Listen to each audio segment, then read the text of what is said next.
Good evening and welcome to the Town of Auburn Planning Board meeting of Tuesday, February 27th, 2018. Now called to order at approximately 7 p.m. This meeting is being recorded and broadcasted live by Local Access Programming. Is there anyone here in the audience tonight that is recording tonight's meeting? There being none, please rise and join us in a salute to the flag. I pledge allegiance to the flag of the United States of America and to the republic for which it stands, one nation, under God, indivisible, with liberty and justice for all.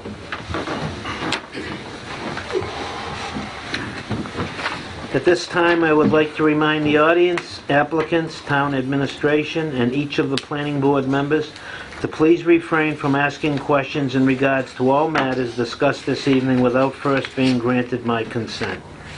The first item on our agenda this evening is discussion or A&R plans. First one is 11 Elmwood Street. Matt? Yes, this is a very standard A&R. We have is a, I'll put it up on the screen in a moment, I apologize. Gentleman owns a lot with more than enough square footage and road frontage. He's trying to carve off a second lot to add another single-family home. And lot 2 will be known as 15 Willis Street, as this intersects with Elmwood and Willis Street. Oh, that was a big piece. But there were a couple of minor issues with the plan at first. I contacted with HS&T Group, and they sent me revised plans. And Should we ask them to show the circle? no, we don't need to. No. So for an A&R plan, it just has to show the lot division. We're looking at access to a public way, and When they bring the plan before us for the house, they won't. they won't. No, they won't have When to. is it that we ask them to do that circle? Hammerhead lots only. Amen. Okay. John, any questions? No. Wendy? Yep. Jason? Yes, sir. Okay. Have a motion to approve. Make the motion to approve the A&R plan? Is there a second? I'll second that. Second it. All those in favor? Aye. It is a vote.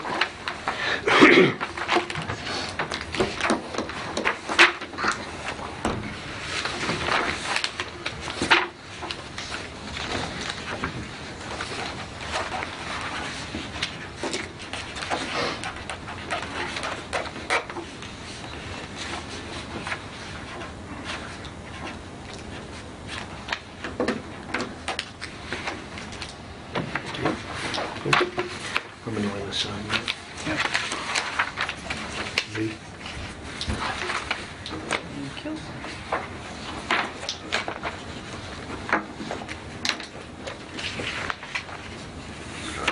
Nice, when you have new pens, you know? Huh? That's good. Thank you.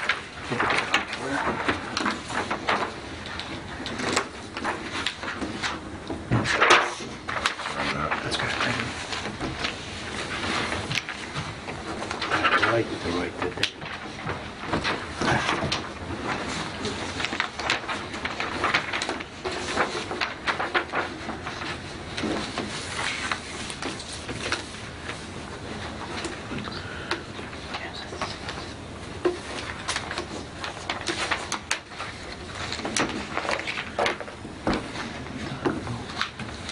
We don't got it. Which one was I'll show you. We're ready for it. it? Okay, the next thing is a discussion. 768 Washington Street, special permit granting authority waiver request.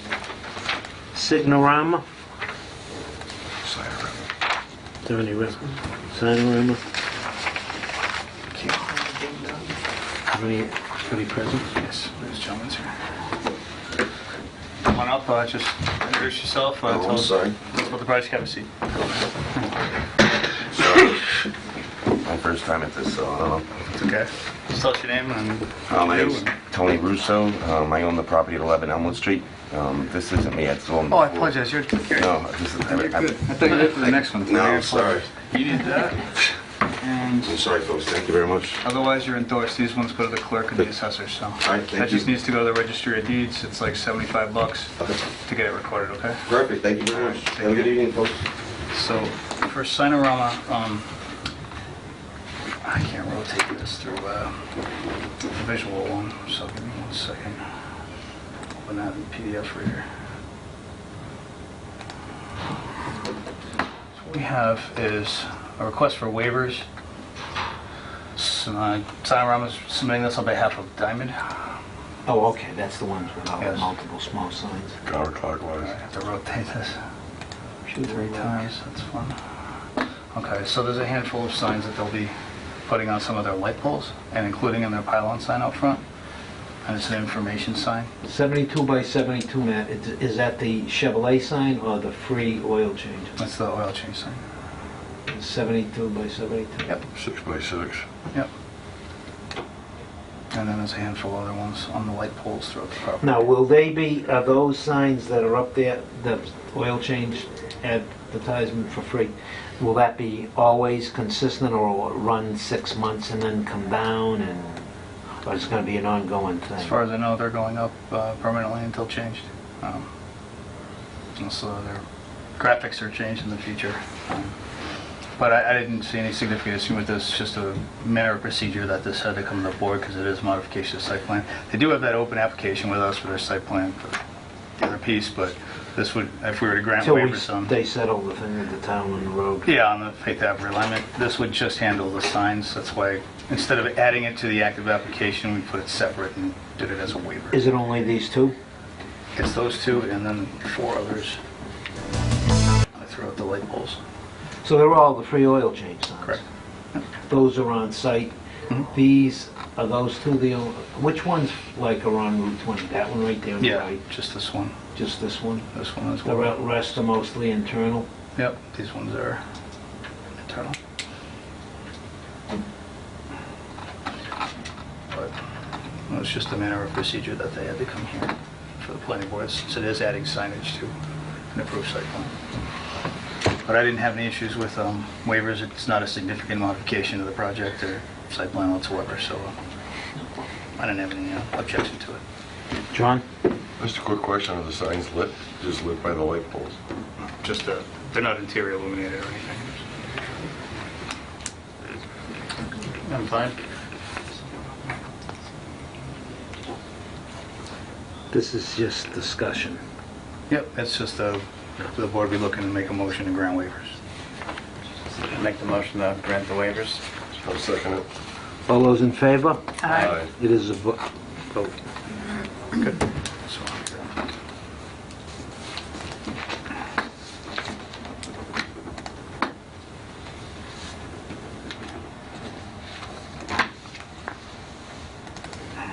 Is Central one going to be here tonight? No. These are, March 13th. no, Jason will take this. yeah, as far as continued hearings that are already continued, the only one that we received a new request for continuance for is Central 1, which is, they're requesting a continuance to the 13th. That's the only one the board would need to vote to accept a continuance request to the 13th. But these were already done. The other ones were already done. What about these? Those as well. These are from March 27th. Correct. Should I announce them ahead of time and then let him do this? Sure, you don't have to read the whole thing, just read what's in bold. That's fine. Continue to here, just this one. Yeah, so you have 2. You got 1, 2, 3 to the 13th. Yep. 1 and 2. 2 for the 27th. Okay, the following public hearings are continued to March 13th, 2018, at the request of the applicant. First one is Central One Federal Credit Union. Second is Mark Mallet. Third is Sweb Development, USA. And Do we have a motion? This will be just for the central one, to accept the continuance request on March 13th. Make the motion to I'll second accept it. that. All those in favor? Aye. There's a vote. And the other two, Mr. Chairman, were already continued at the previous meeting. Okay. And the next following public hearings are continued to March 27th, 2018. The applicant is Auburn Planning Board, and the other applicant is Masad Family LLC. Do we have a motion to approve? We, Mr. Chairman, those were already continued We previously. continued those two? Yep, so we don't need a motion. Okay. So back to the top. The next public hearing is, applicant is Seaboard Solar Holdings LLC requesting site plan approvals. 7 PM. At this point, I will recuse myself, and Jason will take it. Thank you. Come on up. Hey, it's okay. Good evening, how are you? Good, good, yeah.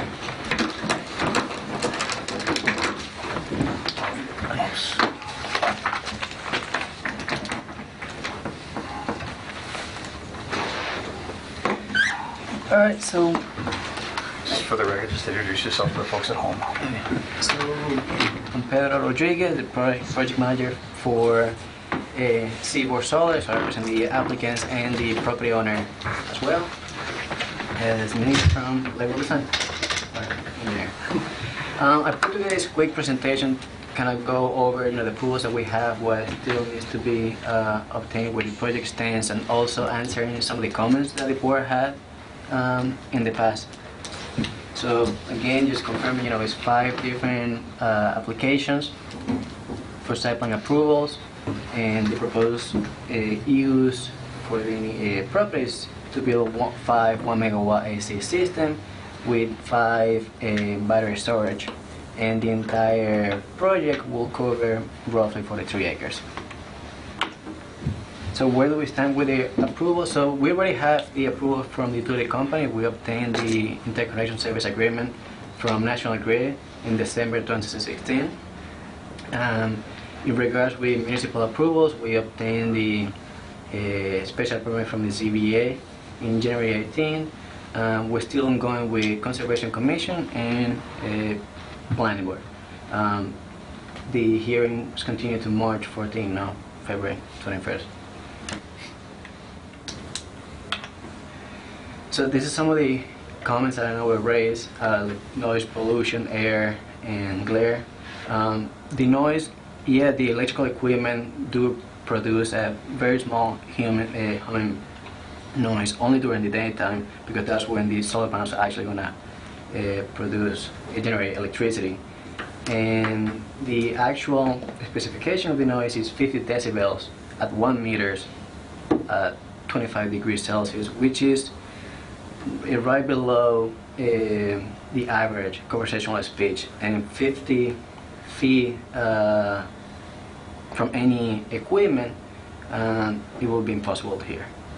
So there's not going to be any noise that's going to be heard of any of the houses nearby. The air pollution is none of the electrical equipment, the panels, inverters, or combiner boxes, none of them produce any emission. The water and land pollution, as Nick has shown in the past, the civil design has been prepared to meet the Massachusetts DEP stormwater standards, and we're going to be clearing trees, which is roughly 40 acres. There's no endangered species located in this site. There's no water supply needed for the solar array, no sewage disposals. And in regards with the glare, because I know that it's going to be located in a high point of the town, we are proposing and going to be using a solar panel that already have a anti-glare coating, which is the same type of panel they use in the side of the highway. So I don't know if when you see them, you don't get any glare. So that's the same panels that we'll be using here. So this is the specification. We're either going to be using Jinko or Hanwha, but the specifications are exactly the same, and they just specify what I said before about the noise or glare. These are the 36 kW string inverters. Same, just going over all the specs. And these are the type of batteries that we're going to be using. We're going to be using 5 of those, 1 in each system. So the big change that we have in the site plan that Nick is going to go over later is the access in case of an emergency for either police or fire department. We extended the driveway in order to gain access for a ambulance. The entire array will be fenced 6 feet high with a knob box in the front of every single gate to gain access to any police or fire officer.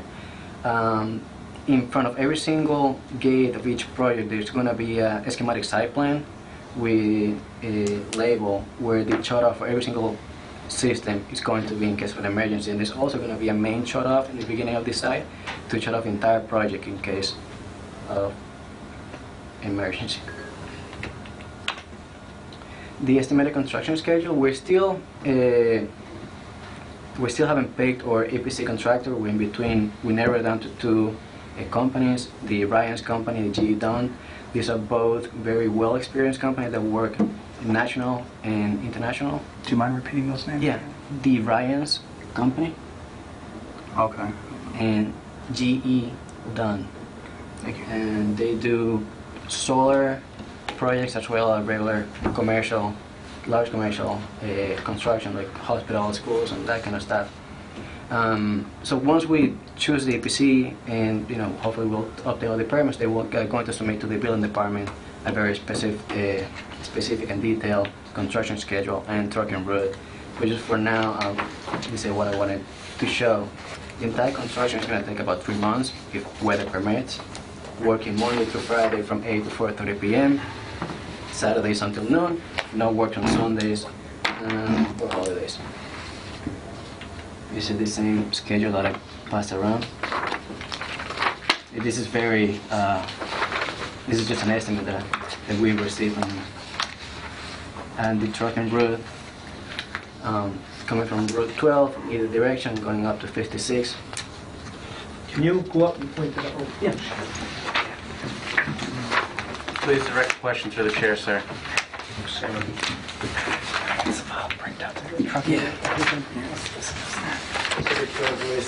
Red dash line. So the truck will be going in either direction from Route 12, going up north from 56, taking the Ryan's tractor and coming down Auburn Street. I know this is a very sharp turn, and like I said, once we don't have an APC selected, they're not going to work in a detailed route. Once we have an APC, they're going to submit a detailed route before pulling any building permit. And we're going to notify the town of Leicester because the trucks are going to be entering from their side. We're just trying to avoid the low bridge, basically, right here, Leicester Street.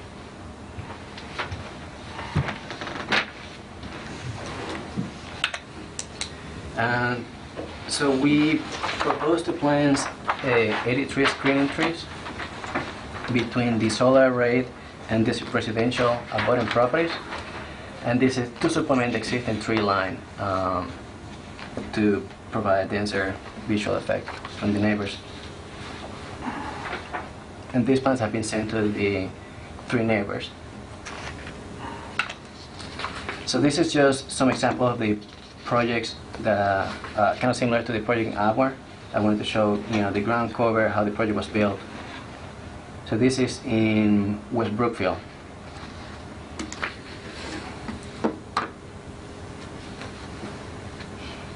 So the same as Agua, this was a very steep side, and we had to deal with same situation here, drainage and the ground cover. And the project was built the end of last year and still waiting to be energized. Do you mind backing it up like 10 seconds? Back it up. Yeah. So what did they run into in the middle?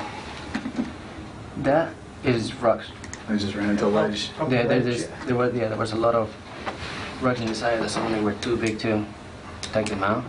So Okay. we just, like you can see, we missed the panel right here. May I ask another question about Sure that? can. Do you guys intend to do blasting? We're gonna do a. I don't want to answer any question that the EPC hasn't told me that they're gonna do it now. But they visited the site a couple of weeks ago, and they're gonna come back with a very detailed Okay. construction. Through the chair. Was this location similar to the location in Auburn? It was treed and Yeah. wooded lot, and this was all cleared? Yeah, this was all wooded property. This is in Gilbertville Road. Gilbert And- Hill Road? Yes. And that is, how many acres is that property? It's same as this one. They are 7 megawatt project, so it was close to Very a little close over to it. 40 acres. And it's located right between, the property was divided between the town of Ware and West Brookfield. The video, I don't know if you guys want to continue, this is pretty much the same. All the way around. The very steep side with a lot of rocks.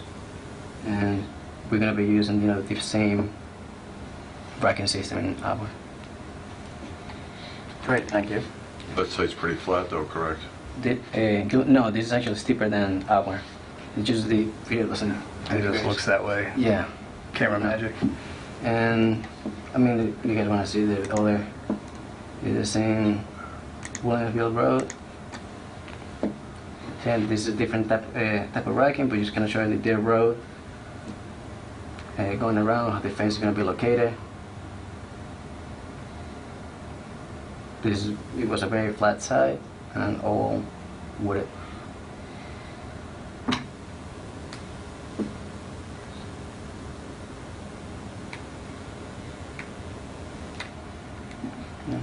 It looks like the third one.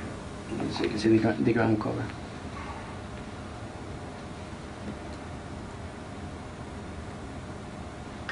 Going around the wetland. That's it. What town was this one in? This is in Hubbardston, Hubbardston. Williamsville Road.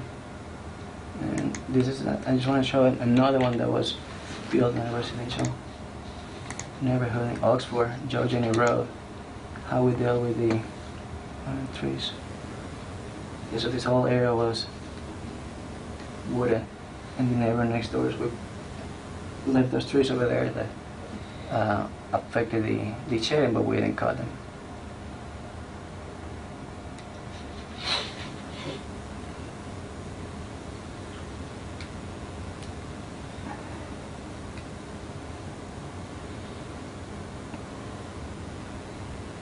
It's just different sides. I wanted to show the ground cover, the type of racking that we'll be using, and how we deal with. Through the chair.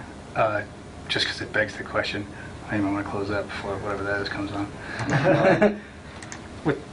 Was it common ownership with that field behind it? Or is that, This guy? is that different property? Different property. Just asking. Yeah, I had to know. yeah, that was a neighbor. And that's it. That was that presentation. Okay.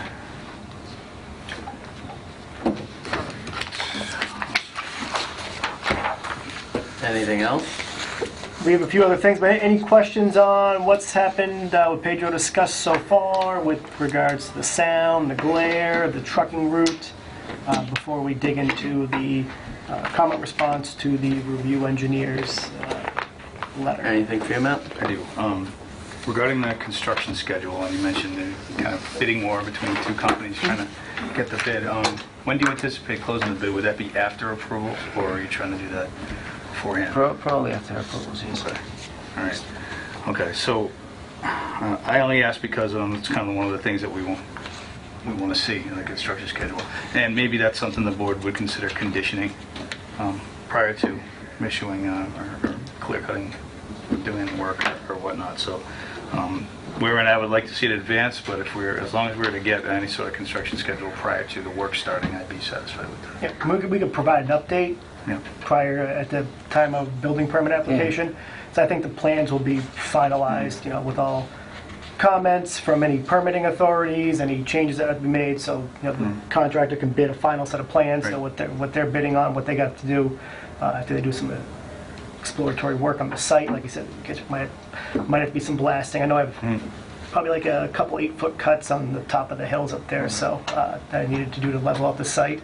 That I'll describe as we move forward, so those may need a little bit more attention site work wise, but for the most part, it's mostly minor grading, nothing too intense, but we can definitely provide something updated Okay. prior to All construction. right. And the other piece, Mr. Chairman, is the access through Leicester, of course, and we just briefly talked about it. But certainly you guys want to reach out to the town of Leicester, but I believe it'd be in our best interest to reach out to them as well, at least I will, and try to get an opinion from their board, if possible, in writing. And if they're, I just want to see where they sit with their planner, possibly their town administrator, town manager, I forget their form of government, but at least have that conversation with them. Estimated this would be a 2018 project. How many months you estimate completion? 3-4 months? Yeah, true. Okay.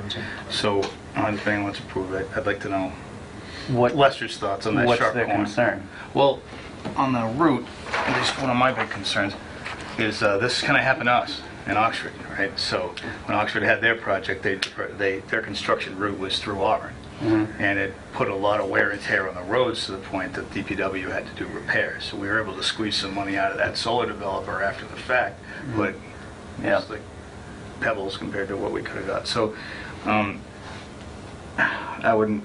Does the town legally have any option for a project not in their town? No, it's just if Leicester wanted to have any sort of advanced knowledge before we do Right, yeah. approve this, it's certainly the best way to go.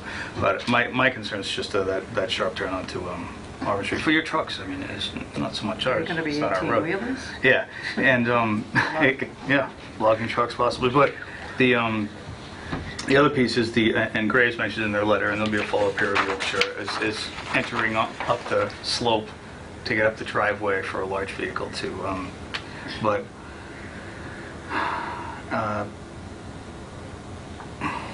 possible for a small bond posting for road repair when the project's done, maybe.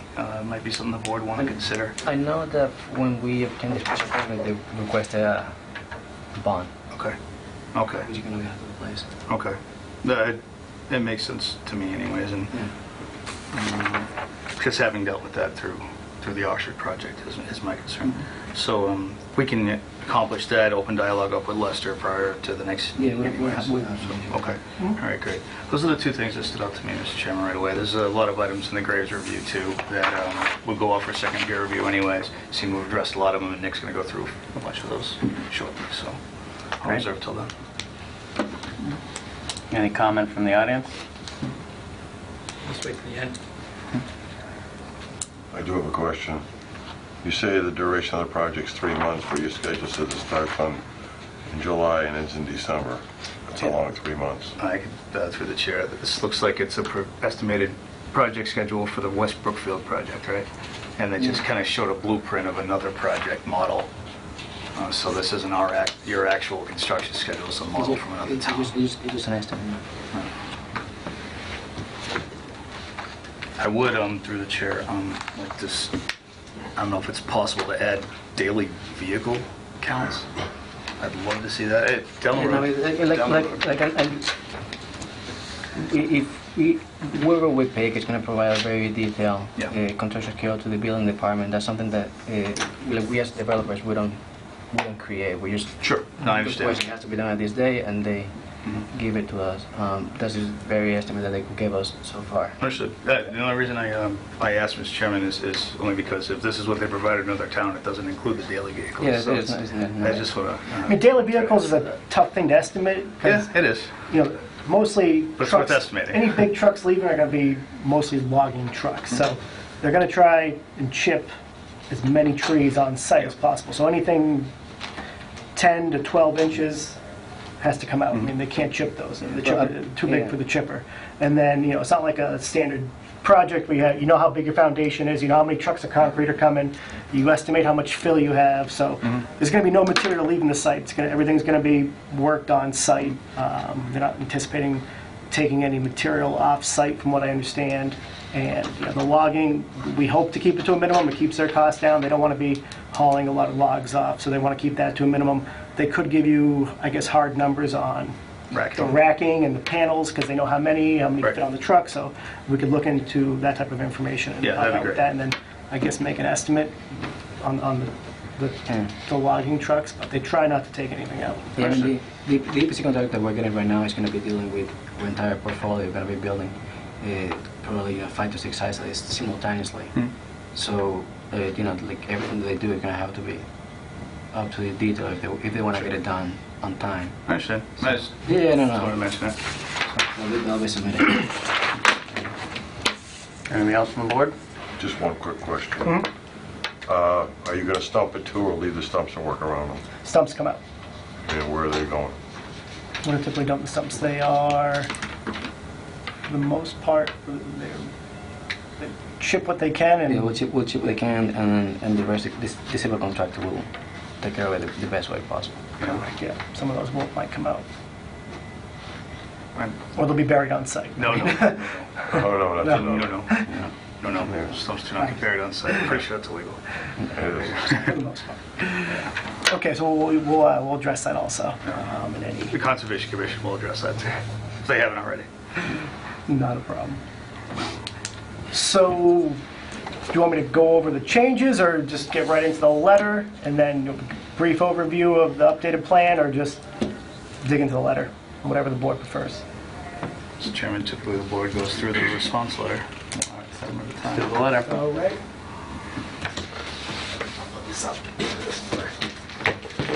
Visual effect.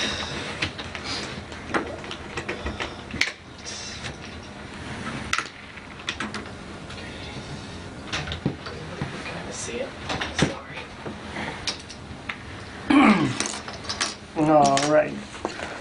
So we had a peer review by Graves Engineering, a comment letter dated December 19th, 2017. We held off on preparing a formal response until after we received our special permit approval, just to know that we'd be able to go down this path and keep the plan rolling in the same configuration instead of having to do a full redesign. So once that came in, we moved forward on addressing the comments. We prepared a response dated February 16, 2018, and it was submitted to the board last week. So first comment by Graves under zoning bylaws. They make a comment with regards to the shape of the A&R lots.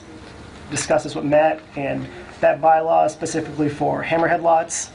My response was we defer to the A&R plan that this board signed back in November of 2017. So I think that kind of pretty much answers that comment, that they're all are legal lots that we are building on.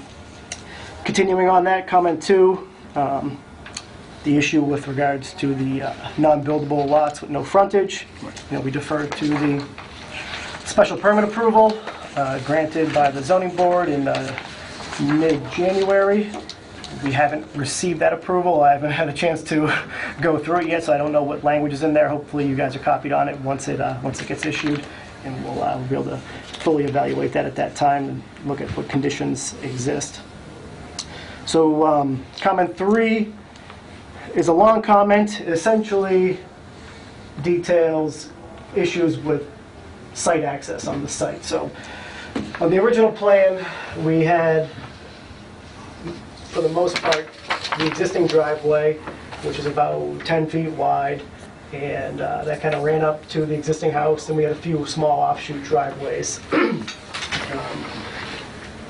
On this revised plan, we've widened that driveway to 18 feet wide, consistent all the way throughout this existing portion of the driveway, regraded it to be no more than 12% at the entry. Graves recommended 5% entry.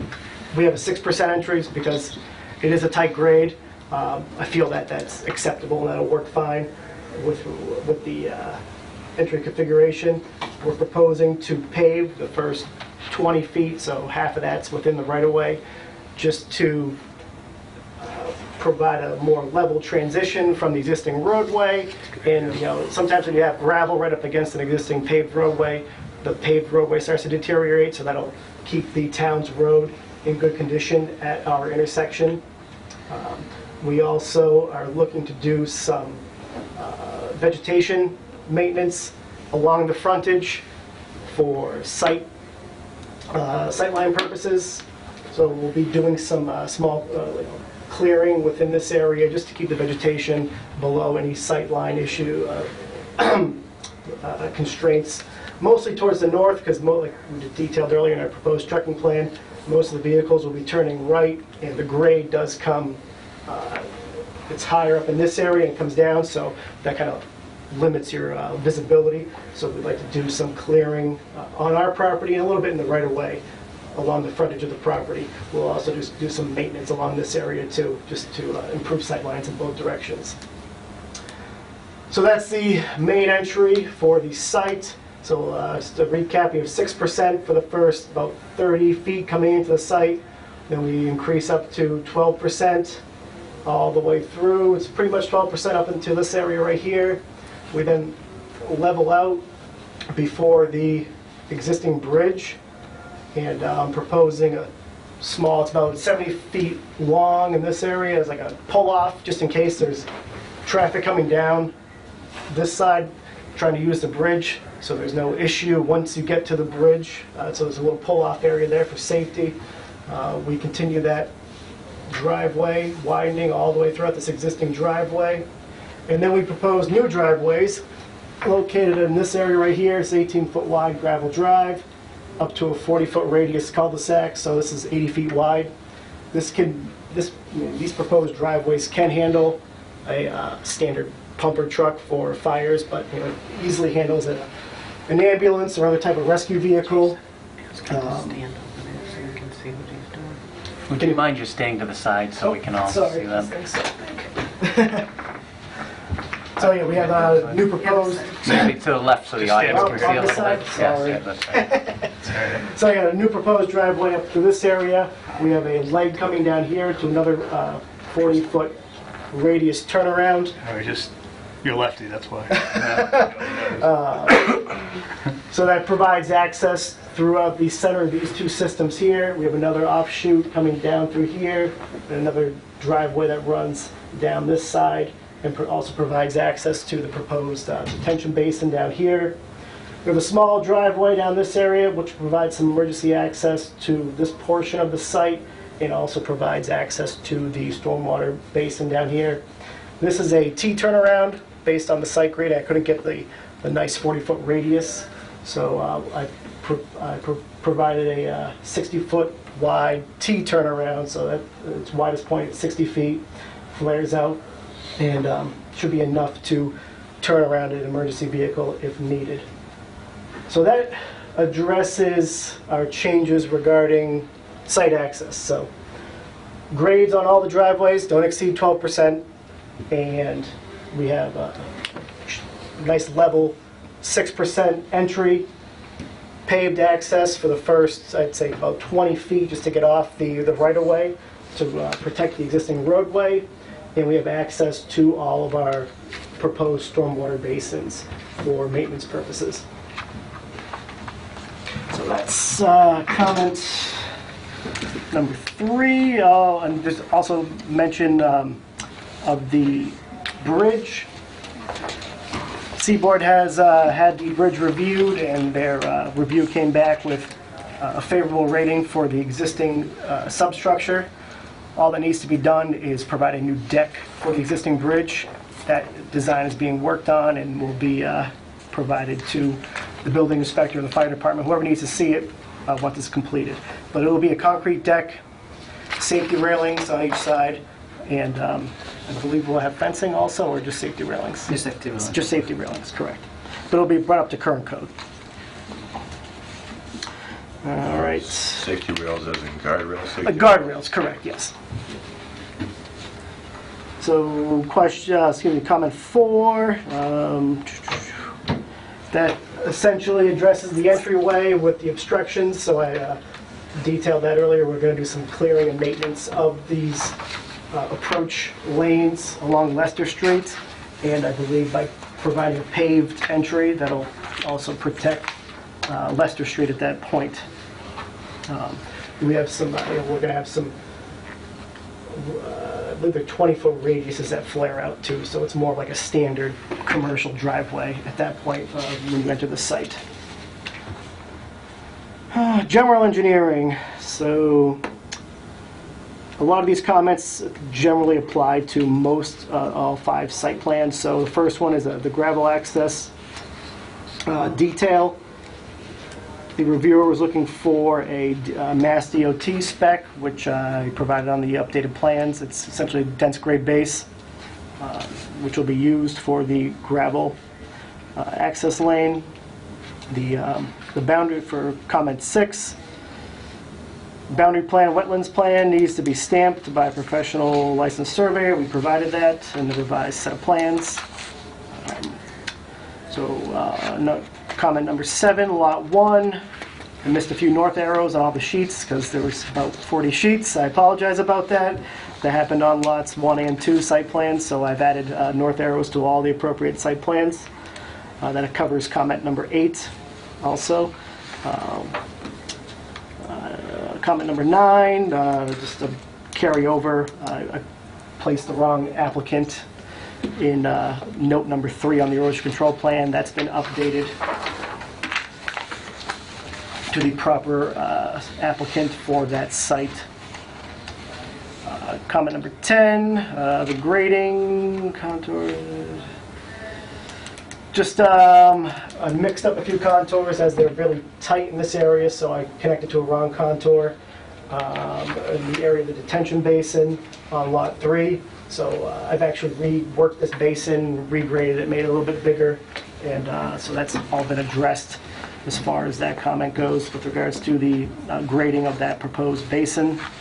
Comment number 11 for lot 3, which is this lot, or this lot right here, has to do with existing grades being greater than 25%, as detailed in the documentation provided. The racking system is essentially efficient up to grades of 25%. So the review engineer had noted a few areas that needed to be regraded. This area in particular, this area, a few of these small areas had to regrade to be no more than 25% slope. So that addresses comment number 11.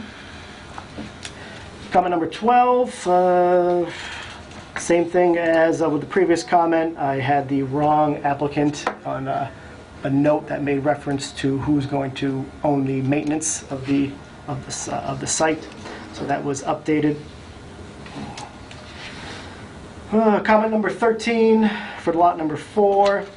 This was just a general comment made by the review engineer based on some other solar projects he's done. Typically, the arrays that he's seen all face south, but I discussed this with Pedro, and this system right here, some of them are facing southeast. There is some loss in the amount of sun that's captured, but it's minimal, and it's still an efficient system for them to create, so they have no issue with developing the lot as shown. Comment number 14 has to do with some grades steeper than 25% in the area of these systems, mostly in here and in here. So I regraded those areas to be no more than 25%. Lot number 5, straw wattle be shown.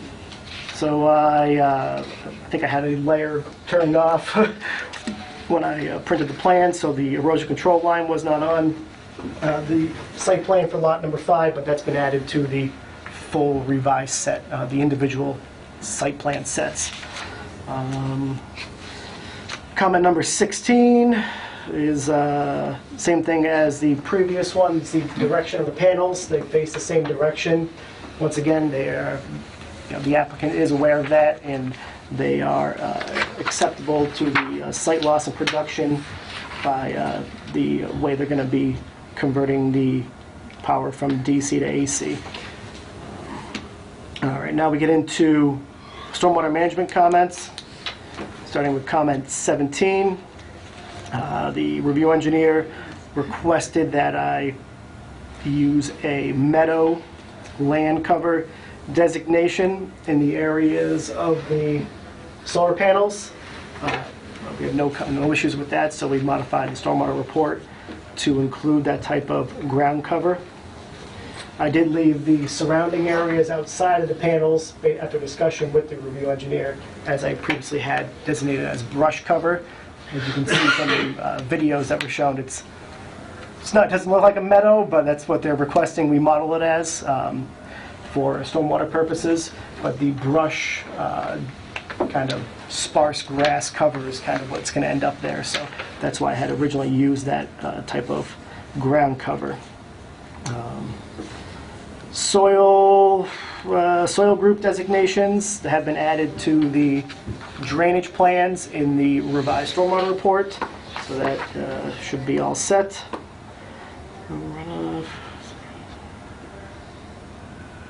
Okay. Comment 19 essentially deals with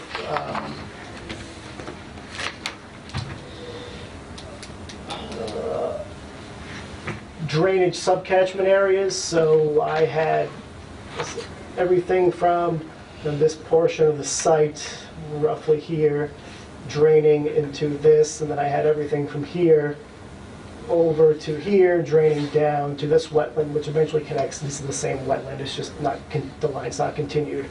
The review engineer noticed that there's a grade break right down through here, so a small portion of this, roughly about an acre, I guess, drains towards this wetland, so I made that modification in the stormwater report. Number 20 deals with same thing, a drainage subcatchment area. There, in this area right here, there is a essentially like a natural swale which carries some water running down from this area down to here.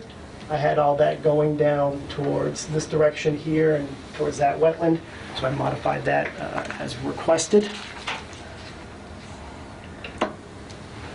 Number 21, that was just a carryover, a numbers error. I had two of the same square footage values for two different subcatchment areas. That's been corrected. The modeling of detention pond 3, which is this one, that's all been revised and updated.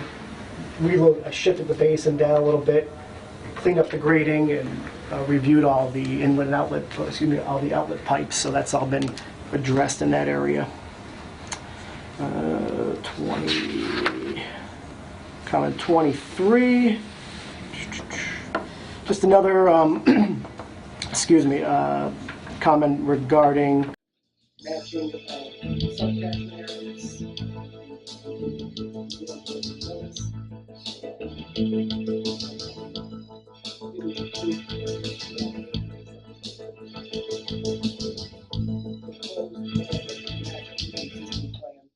So I corrected those items, just a small oversight. Comment number 24 is a section in the stormwater report where a sentence was deleted prior to printing. I apologize about that, but that's been addressed and revised accordingly. It's just a description of how we comply with Stormwater Standard 1, so a line was deleted out of the net. These pink lines are all additional erosion control barriers, so essentially they're going to act as check dams for these sites. So once the site's cleared and stumps are removed and minor grading, we're going to start installing these erosion control barriers until the site's stabilized.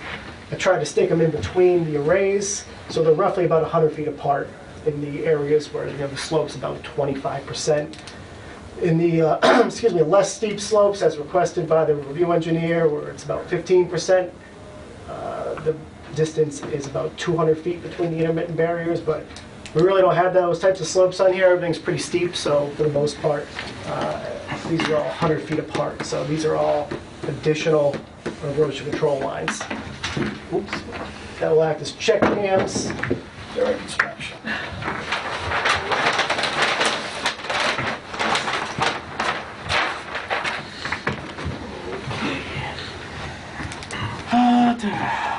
Comment 27, riprap sizing calculations. Those have been provided in the revised stormwater report, and the sizes have been noted on the revised site plan.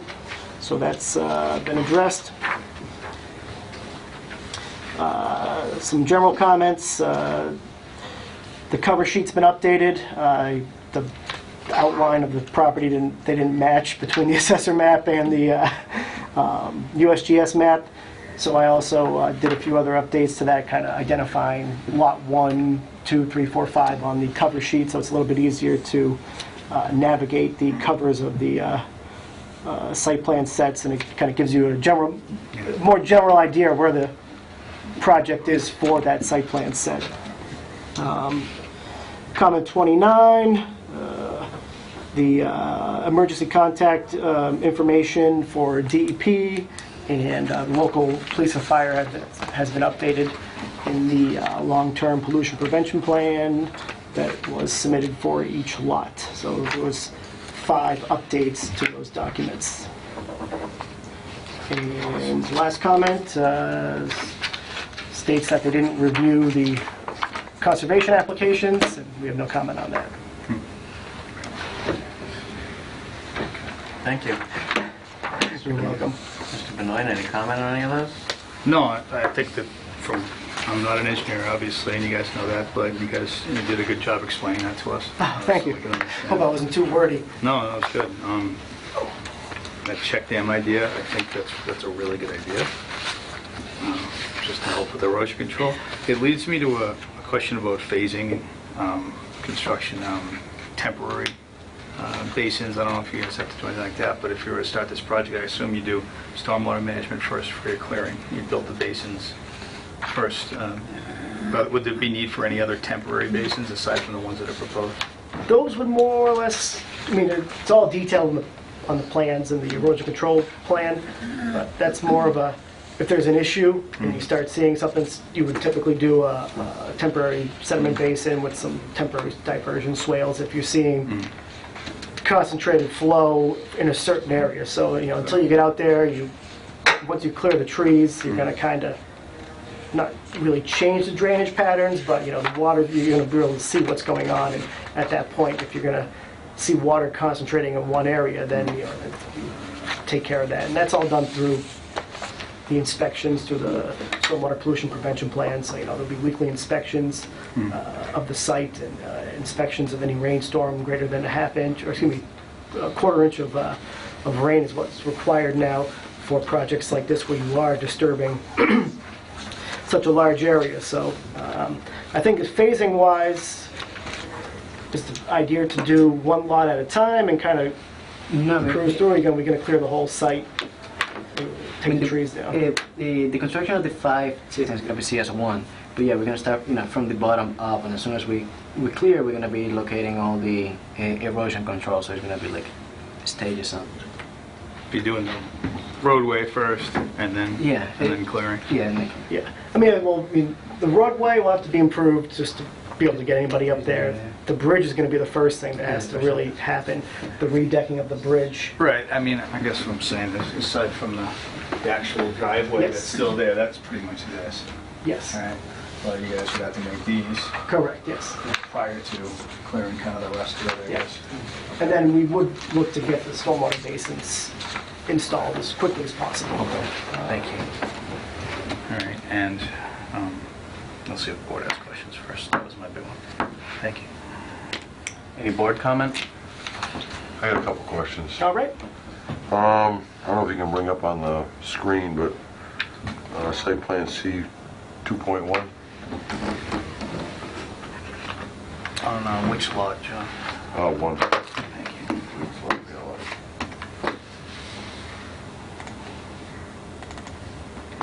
God, I hate this. Every time.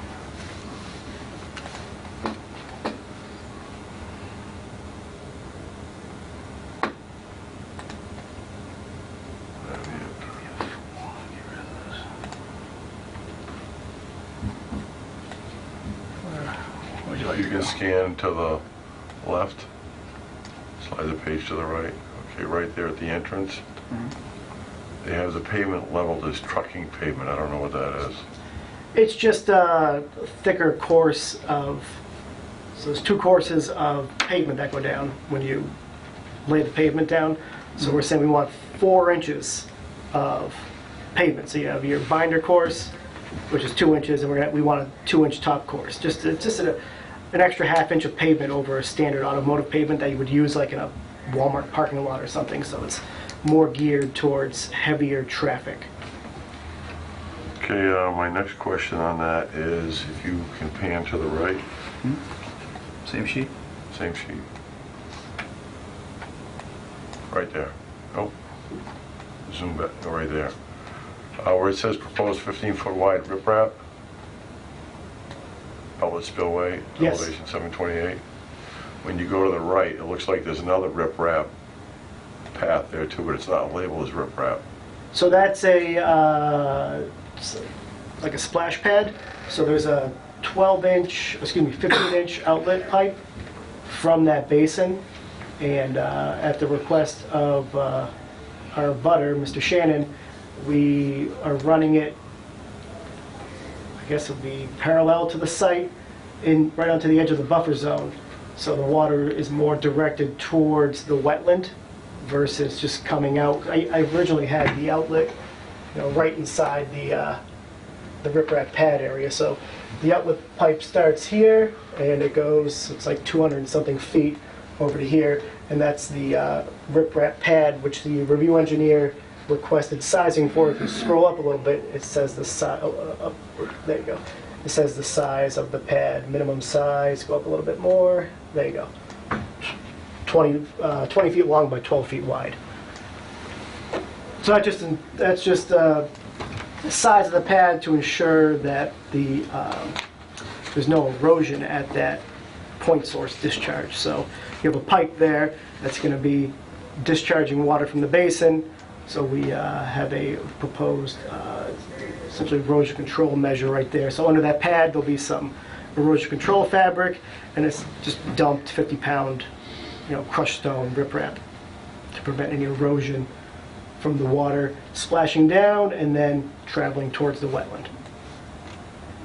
Okay, my other question is, do you think 20 feet's long enough on the entrance? That's going to be less than one of the trucks when you enter. For the paving, Yeah.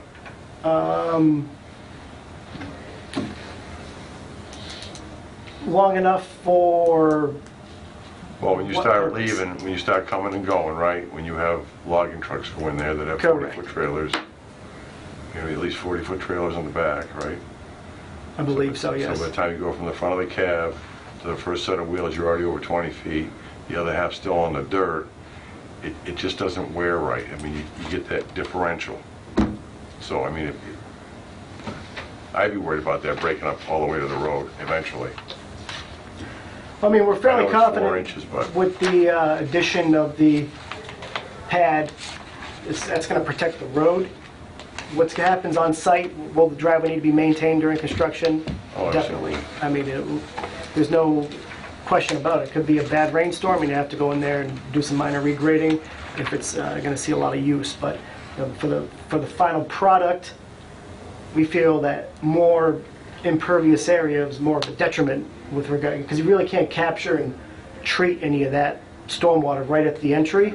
So, we would be increasing the runoff, but for what cause? For a 4-month period while we're doing construction? Because once the site's operational, nobody really goes up there. It's rarely, maybe one person once a week just to do a inspection of the site. I mean, these things pretty much run by themselves. So that's why we're trying to keep the impervious cover to a minimum.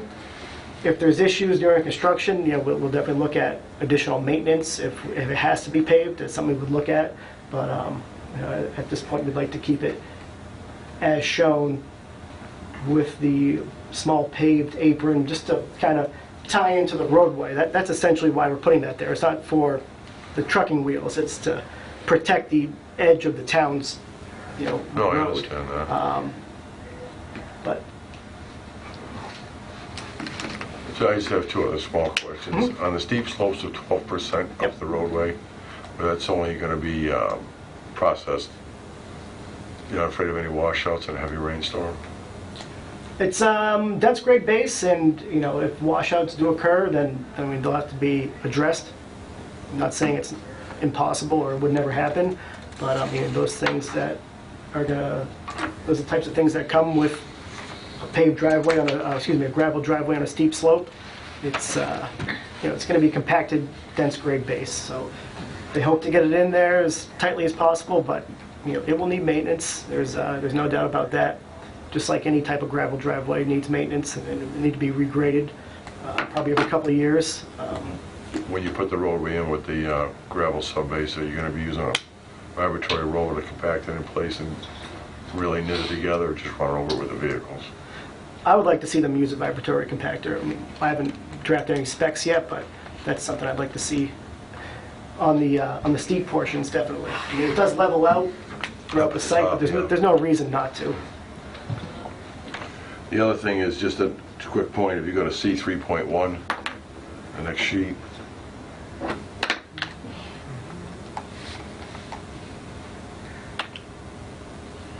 Get out of the driveway entrance and blow that up. It's labeled wrong. You have it labeled, still labeled as gravel construction entrance. Correct. That's got to be changed over to the trucking pavement. The trucking pavement's the final.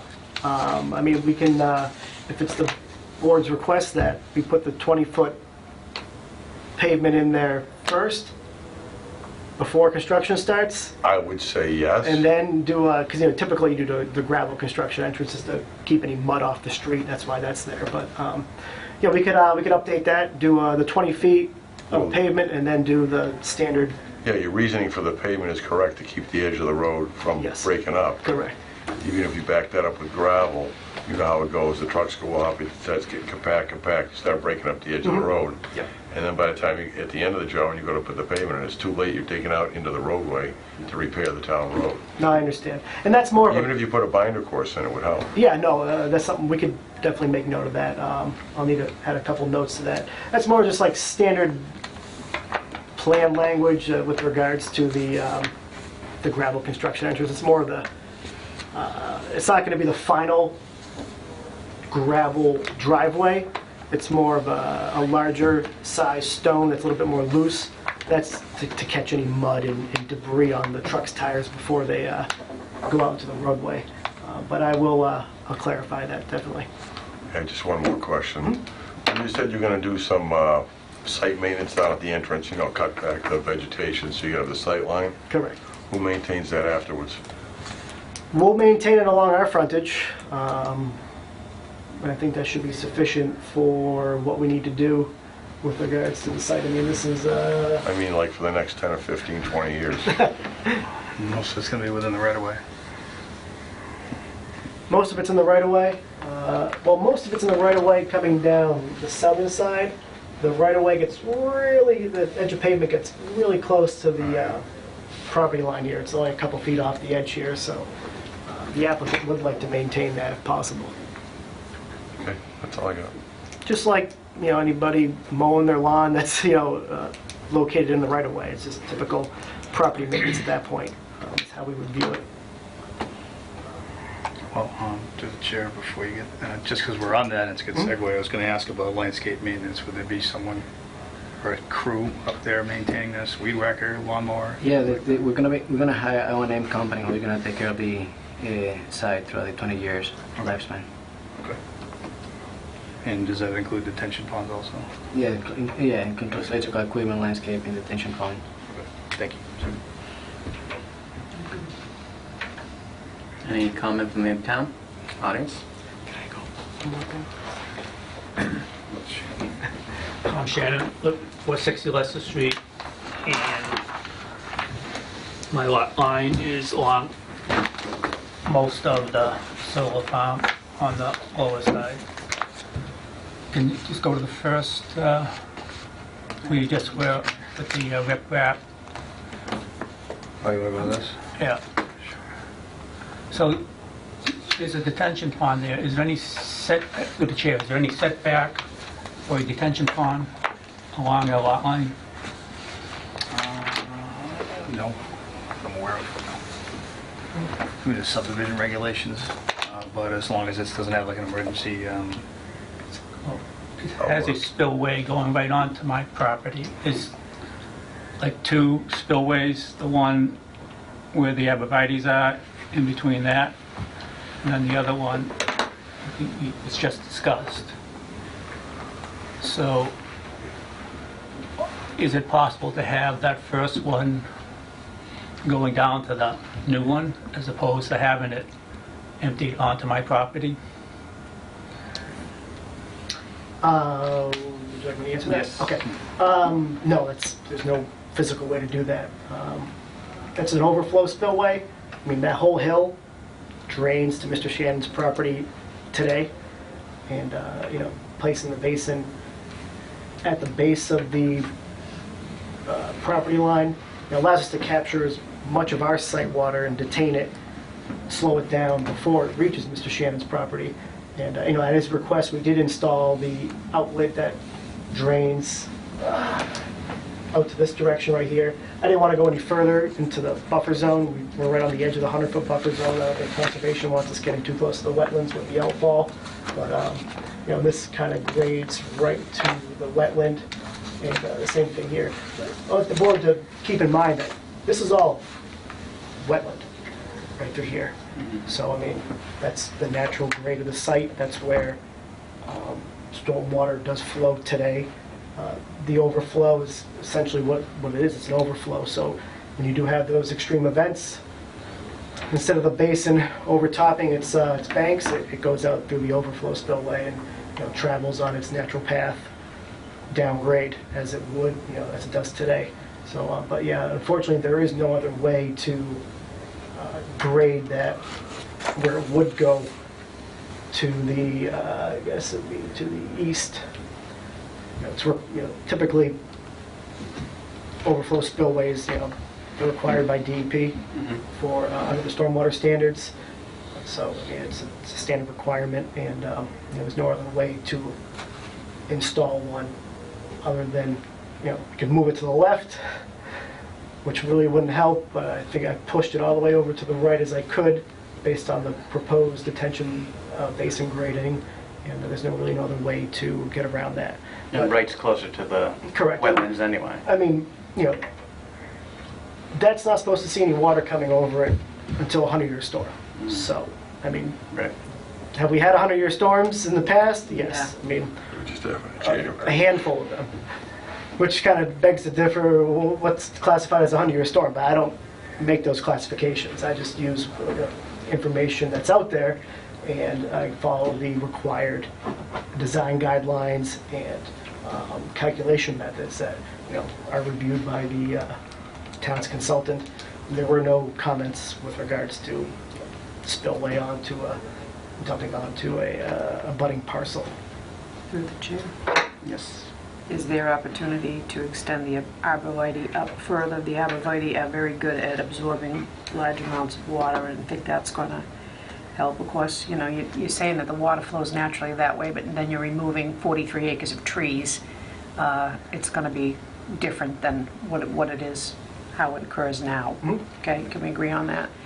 So is there opportunity to extend the arborvitae up closer to that second pad in an effort to kind of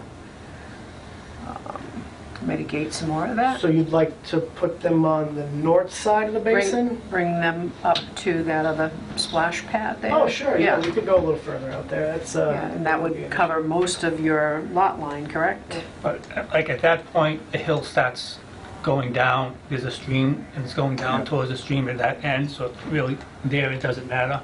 On the left side, it is dry. So they're putting in a detention pond, having all their water go to the detention pond, and then That earmark enter, it yeah. for that spillway. Yeah. Yeah, the detention pond is collecting it. I mean, they're putting it there to stop it from coming onto your property. That's the point there. It's, once in a while, there might be some coming Well, over it right might now. wash Yeah. out. And the It might, arborvitae's yeah, are really absolutely. gonna Which I'm help sure, too, it might, does it wash out at all now? Not up there, no. because those love water, so. Through the chair, is the new plan gonna be reviewed from the peer review? Yep. On the other detention ponds, there's roads going to the detention pond for maintenance. I don't not see a road going to that detention pond for maintenance. Well, you have the existing, well, our newly widened driveway right there, and then you see how those lines straighten out right there? All right. That provides, I believe it's like roughly 12% to the perimeter of the basin.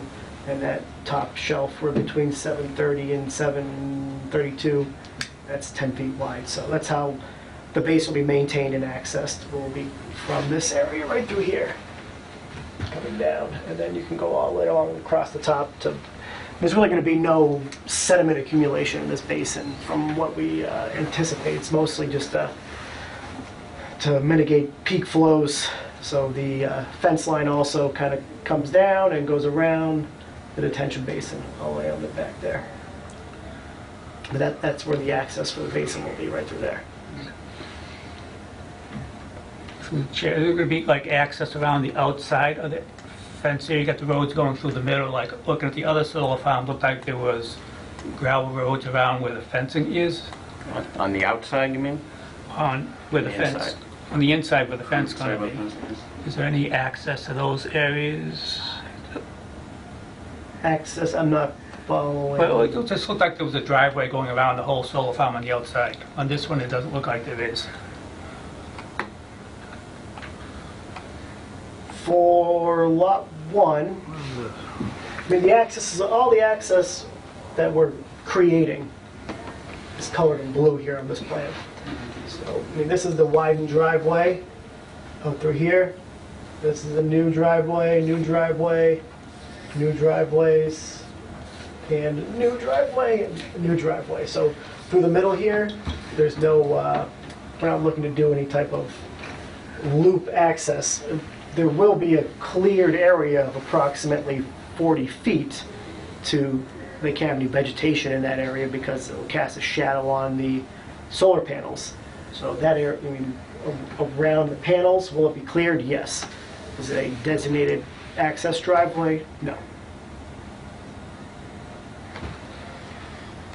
One other question, the other detention pond, the middle one, like you said, there was an area that wasn't delineated originally going towards the stream coming down. Is there any chance of having that detention pond go towards that stream that comes down the hill? This one right here? Yeah, going to the left there.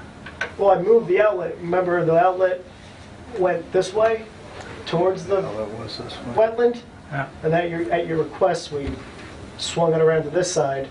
Now the spillway and outlet come down through here. But is there any chance of putting it up on the other end of the detention pond? Up here? Yeah. No. Okay. No, it's going right here. That's just where it Or the works. uphill? Correct, yeah.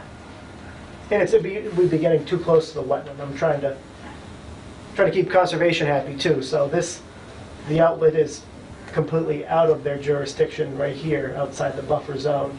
So, I mean, if I dumped it out right here, I'd be really close to the buffer zone line there.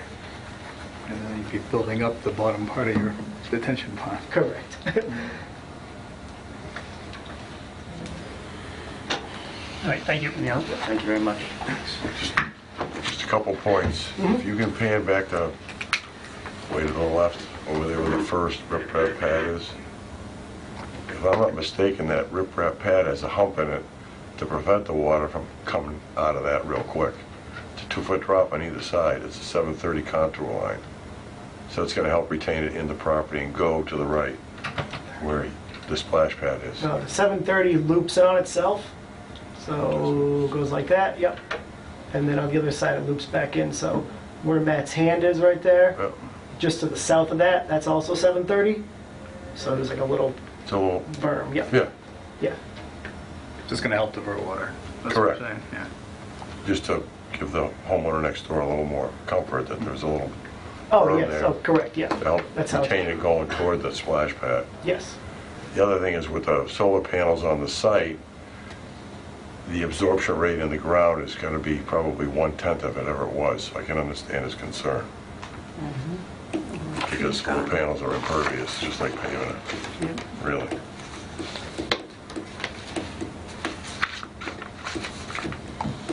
That's all I got. All right. Yes, sir. Ronnie Brooks, Rochdale Street, Auburn. Will you agree to compact, as John had asked, the driveway with a 6 or 12-ton vibratory roller? Yeah.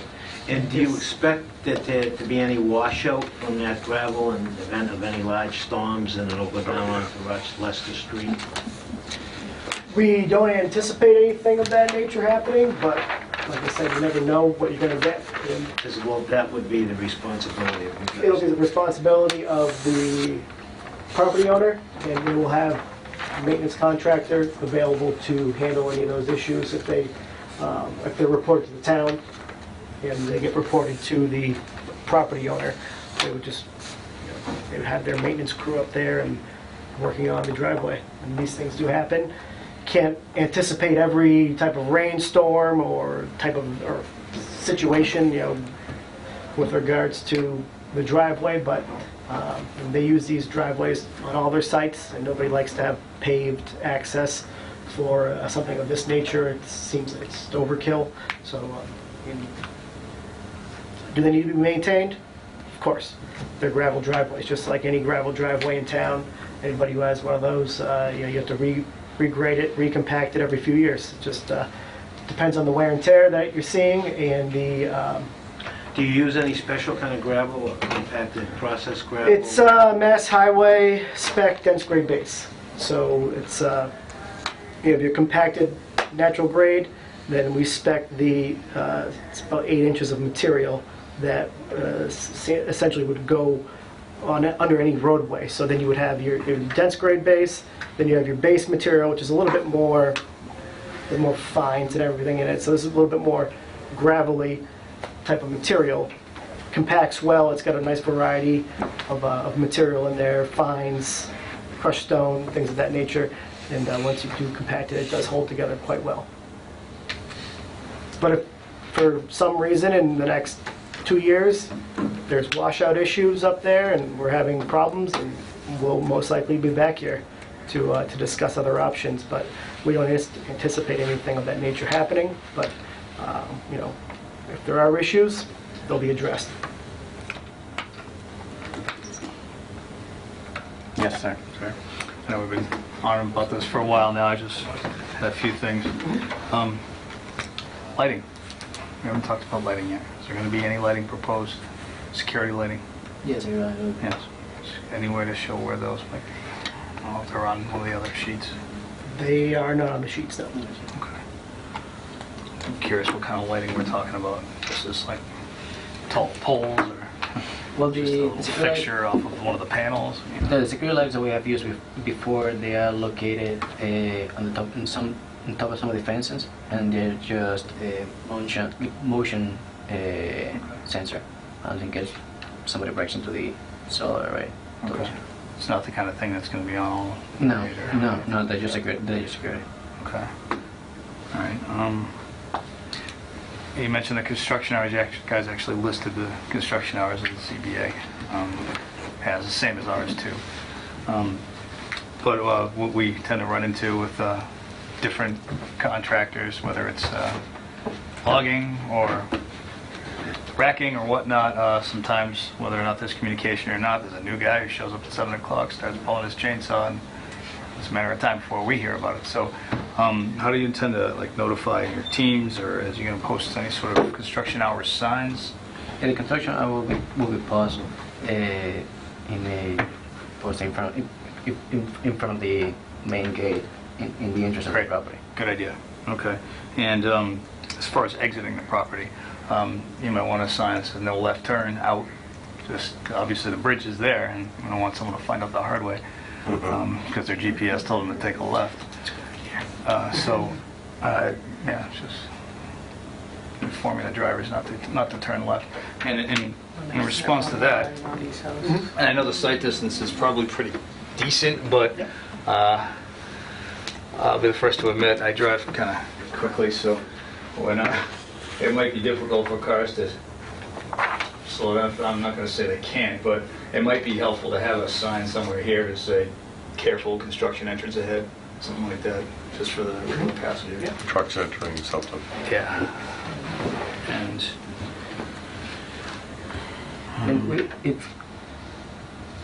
Like all those signage and including the security lighting, that's all going to be noted in the construction plans that are going to be submitted to the building department for building permit. yeah, and these are little things we might want to consider as conditions of approval, just to add to make sure that they're done. So, but just a few things that have come up since we've been discussing this, and I guess that's all I have for tonight. So. Procedurally, there's still a second peer review to be had. Conservation approval still pending. You guys have the March 13th, 14th hearing. We still need to speak with the town of Leicester regarding the construction route. So, what do you guys think as far as next meeting date? Our next meeting is the 13th, and there's also the 27th. Which one seems more likely, or do you want to just go to the 13th, see how it goes, and go from there? Oh, yeah. All right, because obviously our board tends not to act until Concom does anyways, but if we can brush out any of the other little things on the 13th, if that's the case, then we'll try to do that. And you'll be authorizing Graves to move forward with round 2? I will. That's what conservation's looking for. They're like, don't come back until you have all that wrapped up, so. Okay. That's pretty much where they stand. Okay.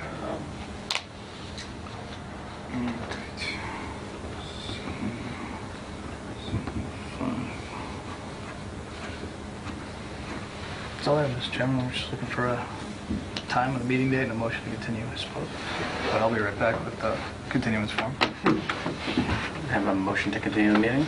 Motion to continue to March 13th. I'll second it. All those in favor? Aye. Thank you. Thank you. Need to sign.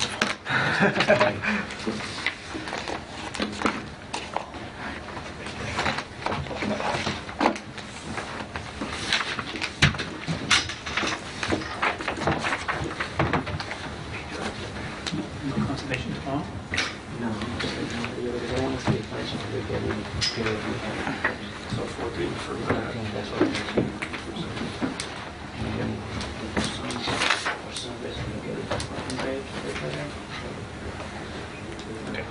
Like the project.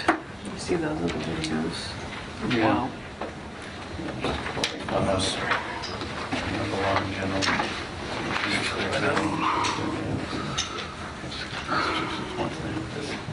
The gold stars and so much. So, which is a great thing to have. They've always been. Yeah. They exploded that, so good for them. All we can do is cake decorate. Move this way, move that way. That's exactly it. Cake decorating. Good analogy. Yeah, I think a lot of people come here to think they're just the basic design. Everyone else is real gritty. Thank you guys. Awesome. Excellent, appreciate it. Let us know if you need anything else, all right? Thanks. Oh, really? It's gonna take out that, I can see what the audience is trying to make some color and take out the whole corner. Yeah. Right away, right? And he just redid that whole thing. It's beautiful. And then he can... I think he put an addition on the house.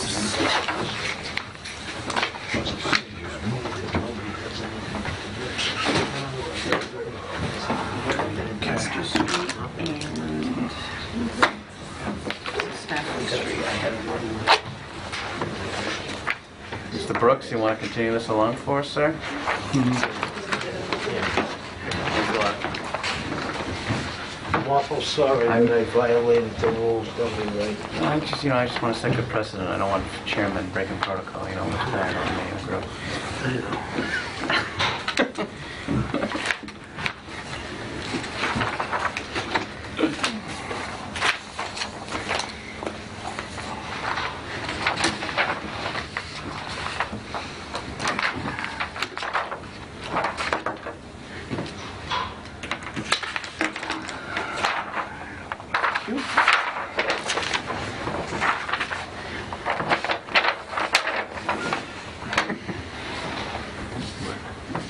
Why is it? Whatever you want to say.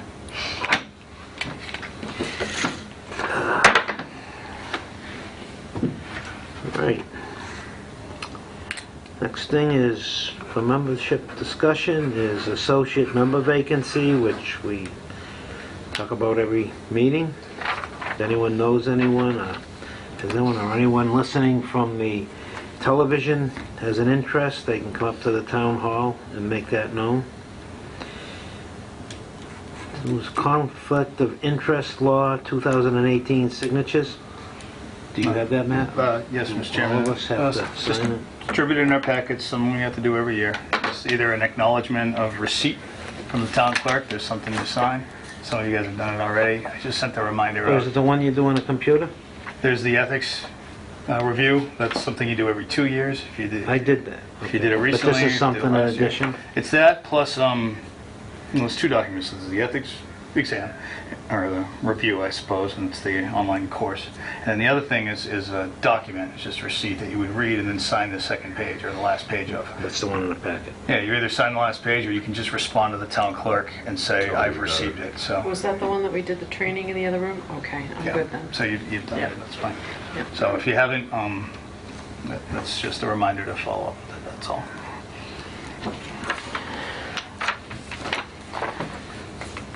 CPTC workshop, spring of 2018.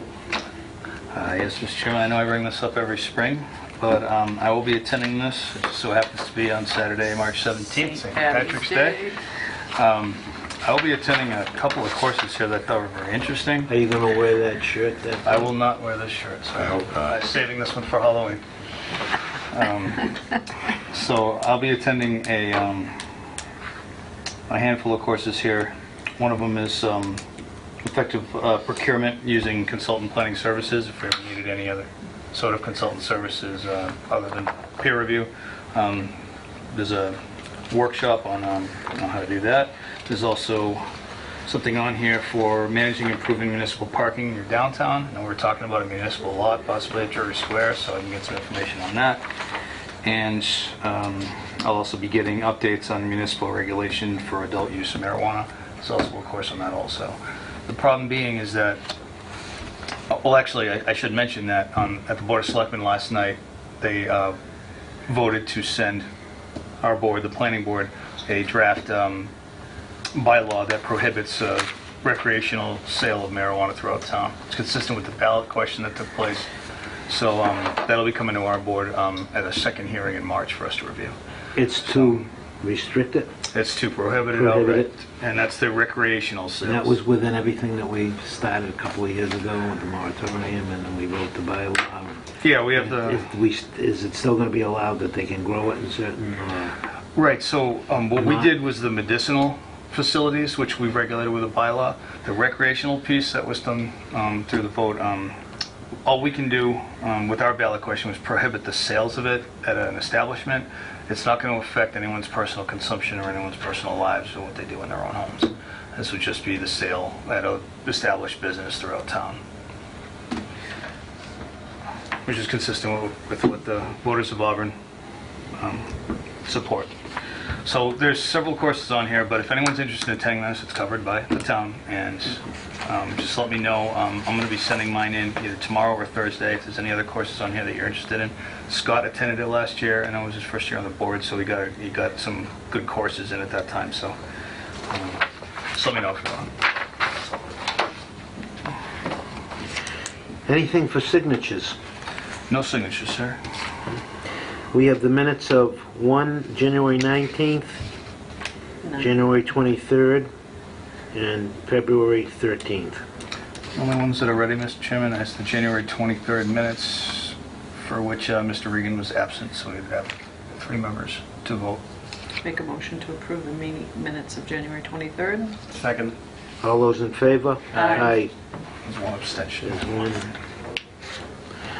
So we'll still have the 9th, and why was it the 9th wasn't? That was a The 23rd. lengthy meeting. Okay. Next meeting is March 13th, 2018. Any questions? You got the extension from... Yes, sir.